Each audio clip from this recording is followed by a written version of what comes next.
తెలంగాణ రాజకీయాల్లో మరోసారి హీట్ పెంచారు BRS working president KTR. Revanth టార్గెట్గా పంచులు విసిరారు. గత కొంతకాలంగా కాంగ్రెస్ ప్రభుత్వ వైఖరిపై వేచి చూసే ధోరణి అవలంబించిన బీఆర్ఎస్ ఇప్పుడు గేర్ మార్చింది. ముఖ్యంగా ముఖ్యమంత్రి రేవంత్ రెడ్డి టార్గెట్గా కేటీఆర్ చేసిన వ్యాఖ్యలు రాష్ట్రంలో పొలిటికల్ హీట్ను పెంచాయి.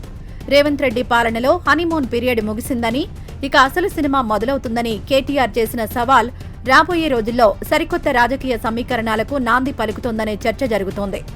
తెలంగాణ రాజకీయ యవనికపై గులాబీ దళపతి కేసీఆర్ పునరాగమనం ఖరారైంది. గత అసెంబ్లీ ఎన్నికల ఓటమి తర్వాత కొంతకాలం మౌనంగా ఉన్న కేసీఆర్ ఇప్పుడు మళ్లీ ప్రజాక్షేత్రంలోకొచ్చేందుకు సిద్ధమవుతున్నారని కేటీఆర్ ప్రకటించడం సంచలనంగా మారింది.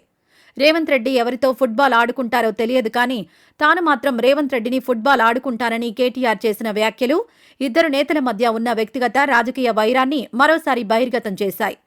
రేవంత్ రెడ్డి తరచుగా ప్రత్యర్థుల కుటుంబ సభ్యులను, పిల్లలను టార్గెట్ చేస్తున్నారని విమర్శిస్తూ తాను మాత్రం అలాంటి చిల్లర రాజకీయాలు చేయబోనని కేటీఆర్ స్పష్టం చేశారు.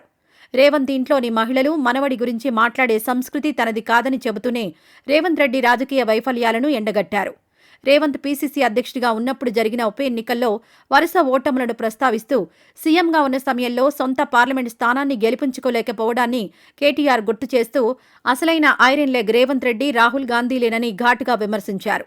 రేవంత్ రెడ్డికి బీజేపీకి మధ్య ఉన్న రహస్య సంబంధాలపై కేటీఆర్ సంచలన ఆరోపణలు చేశారు. ఢిల్లీలోని రేవంత్ నివాసాన్ని రీమోడల్ చేయించింది ఒక బీజేపీ ఎంపీ అని, అలాగే బీజేపీ ఎంపీ సీఎం రమేష్కు కాంట్రాక్టు కట్టబెడుతున్నది రేవంత్ రెడ్డి కాదా అని ప్రశ్నించారు. ఇది రాష్ట్రంలో కాంగ్రెస్, కేంద్రంలో బీజేపీ ఒక్కటేననే సంకేతాన్ని ప్రజల్లోకి తీసుకెళ్లేందుకు బీఆర్ఎస్ చేస్తున్న వ్యూహాత్మక ప్రయత్నంగా కనిపిస్తోంది.